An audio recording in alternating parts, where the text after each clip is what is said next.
much taller than Kelly.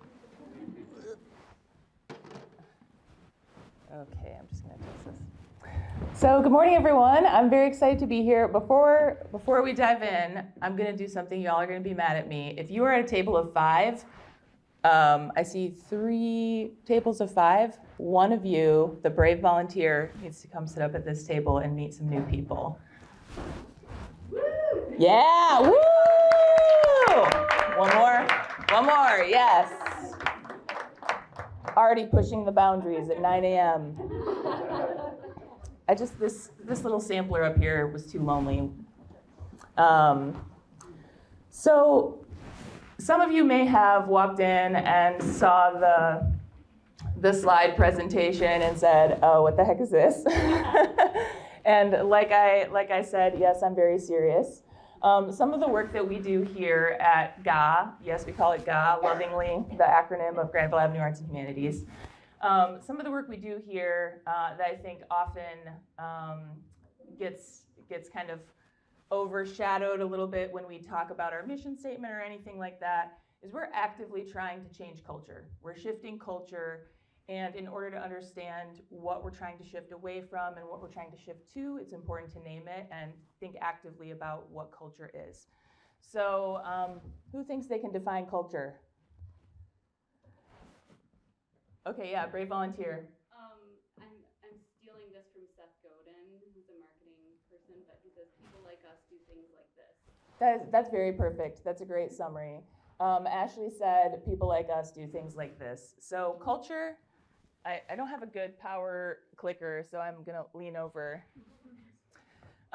So culture, a lot of times I think it quickly, the first things that come to our mind are like foods, the way we dress, the music we like the arts. But what does that actually mean? Culture is how a group, it's groupthink. It's how a group functions, the assumptions we all make, the things that are assumed that no one ever questions. The fact that y'all are sitting in chairs and listening to me as I stand up here, the cultural assumption is, oh, she has something important to say, we're all here to listen, we're respectful, no one's talking over. That's culture. Also the culture, sometimes when, if something did something different and I was sitting at a table next to you and had no microphone and I was just talking, everyone would be like, this is weird, this feels awkward, why are you sitting next to me instead of the front of the room? But cultures are different. There are other cultures who don't listen in audience format this way. So thinking about all of the things that happen each day that we are on autopilot, that's culture, that's deep culture. So I think it's important to read out loud the thing at the bottom. Culture is a way of life, a group of people, the behaviors, beliefs, values, and symbols that they accept generally without thinking about and are passed along through communication, imitation, from one generation to the next. So these things are not something that we just, naturally are like, oh, I know how to do this. These are things that we've been taught all our lives from the moment we were born, from our parents, the media we consume, the people we know, the things around us. Whoops. I should just move this. Duh. So what's white supremacy? Who knows what that is? Sounds a little scarier. Anybody want to volunteer the first thing that comes to mind? It's okay to be wrong. Domination. Anything else? Privilege. The belief that white-oriented culture is the best culture. Nailed it. It's the idea that whiteness is the ideal, that whiteness is better, but what is whiteness, right? One of the, I think, I don't know if it's fair to call it a mistake, but one of the cultural norms, I think, is to associate white supremacy with individual acts of racism. So I think a lot of times when we hear white supremacy, we think of the Ku Klux Klan, burning crosses, racial slurs, and we think to ourselves, I don't do that, that's not part of my culture. But as we were saying before, culture is a set of values and beliefs that's passed down from generation to generation to generation. And not to make any assumptions about y'all's identity, but I was like, oh, I'm gonna be speaking to a group of white folks this morning.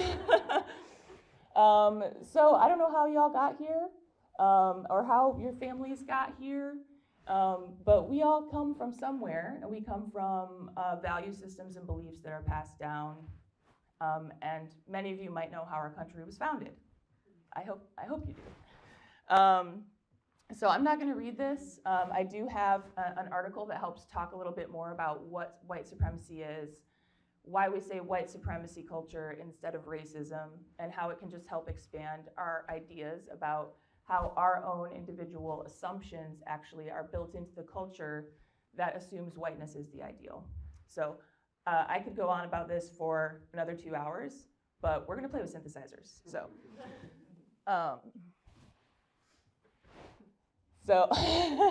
like I'm hearing chuckles. So why, how, what? You know, like, well, how are these two things interrelated, and why are we talking about them together? Specifically, synthesizers, as you might have heard in my bio, I'm very passionate about synthesizers, so much that I'm a synth enthusiast, also a synthusist. And my partner, Jesse over here, the second half of Synthusiast and our synth pop band, is here. He's going to help a little bit with the synth workshop. But one of the things that we do when we talk about culture, and specifically white supremacy culture, there are handouts on your table that kind of go over, they're very in-depth, and I would invite people to take them home with you to think a little bit more about them. Some of you may have seen this article before. It's pretty popular. There's a lot of resources out there for people who do this work to dismantle racism in our communities. But some of these things really surprise people when they see them, of like, how is me being a perfectionist white supremacy culture? Like, that feels weird. But these are underlying values that have been instilled in us about what is good and what is not as worthy. And doing things perfectly, not making mistakes, being comfortable to make mistakes. These are all parts of our culture where we're like, oh, I'm afraid to get it wrong. That's a cultural norm. So one of our programs here at Granville Avenue Arts and Humanities is called Girls Rock Grand Rapids. And we very literally take music and use it as a tool to push against those norms. So some of the things, are very obvious, like, oh yeah, having an 8-year-old write a song, it's not going to be perfect. But you'd be surprised how many tears come when a child is trying to play something on a keyboard and they can't get it right. Quote unquote right, because they're like, it's not how I want it to sound, they sound better than me. The idea that music and art is something that we have to perform instead of something that's part of our humanity and that's here for us is part of the problem. So today, can you see where this is going? Today, we are going to do a little bit of pushing against these cultural norms and invite you all to be curious and creative with synthesizers. I really should have set the microphone on the other side. One of the things that we talk about in Girls Rock Camp is that we're not a music camp. You know, people are like, oh, how do the kids learn to play an instrument that fast? And I'm like, are you crazy? They don't. What are you talking about? They play with them. They make sounds. We're not doing technical skills. We're not trying to have, the next classical guitarist. We're trying to teach kids, it's okay to make weird sounds. It's okay to get on stage and be like, look what I made. And trying to encourage that culture of expression and creativity in a way that really is leaning towards liberation. If you feel truly free to express yourself and to make music, and not just sing in the shower, but sing whenever you feel like it, that's true liberation, right? That's truly feeling liberated. So we use Rock Camp for, I would say, ages 8 through adult. Even all the volunteers and camp coaches are unlearning a lot of these things that we've been taught throughout all our lives. So these are some pages from a zine. How am I doing on time? What time is it? 9:18? I'm doing great. I know I love to talk about this, so yep. I'm going to pass through these slides a little bit quickly, but these are pages from a zine that we have for our volunteer orientations for Girls Rock Camp to try and actively connect some of the things that we do intentionally. One of those things is to really center relationships, right? Often, especially in hustle culture, capitalism, we all have to like do things, make a living. We show up here to network, we're doing these things, and we overlook the value of the people sitting across from us. So that's part of why we're set up the way we are today and why I forced you to come over here to this table, to really talk to the people who are at your table and to see people a little differently, not just as a potential networking opportunity or as a future gig opportunity. I know there's a lot of freelancers in here, but also as an opportunity to know another person in your community, in the creative community.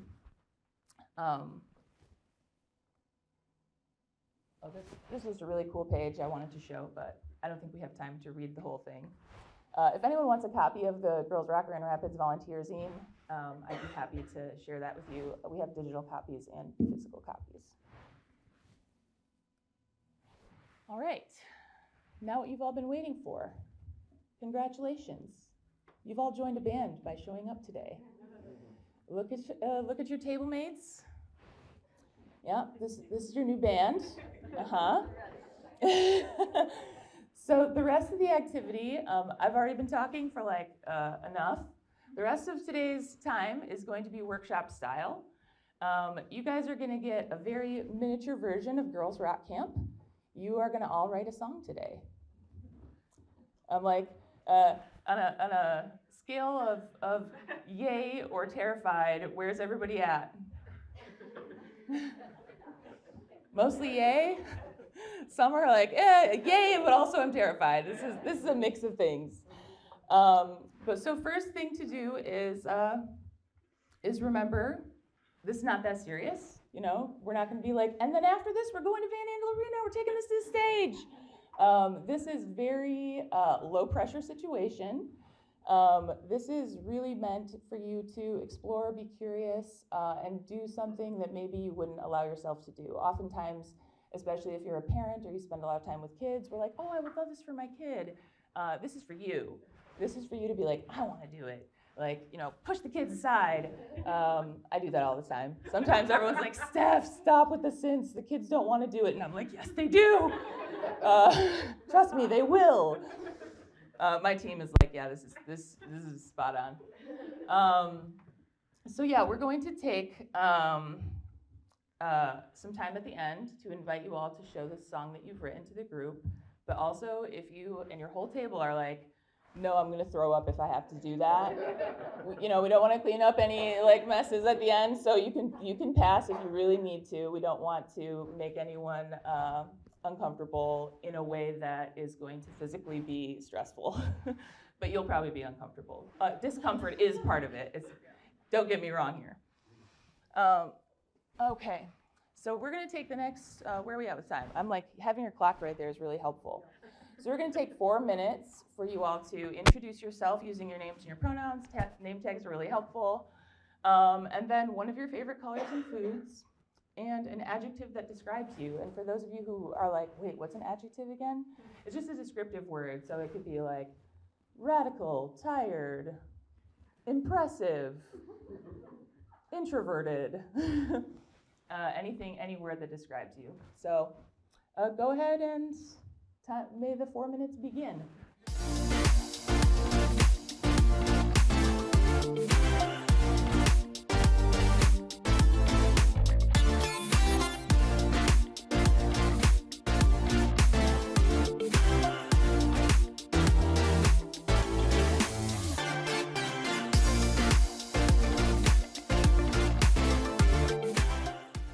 you named your band, you wrote a song together, and you performed it in front of a group of people.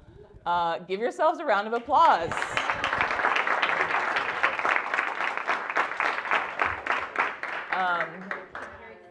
I want to encourage everyone to take home the handouts. There's also the other handout I mentioned that talks a little bit more about white supremacy culture and is a little bit more intellectual. I think if you're wanting to learn more, it's a great resource. And I think we're like out of time, so I don't know if we can do Q&A, but if anyone has any questions, you can come see me afterwards. And if anyone wants a tour of the Art Center, we're happy to do that as well. You can find the staff. So thanks everyone for being an awesome audience today.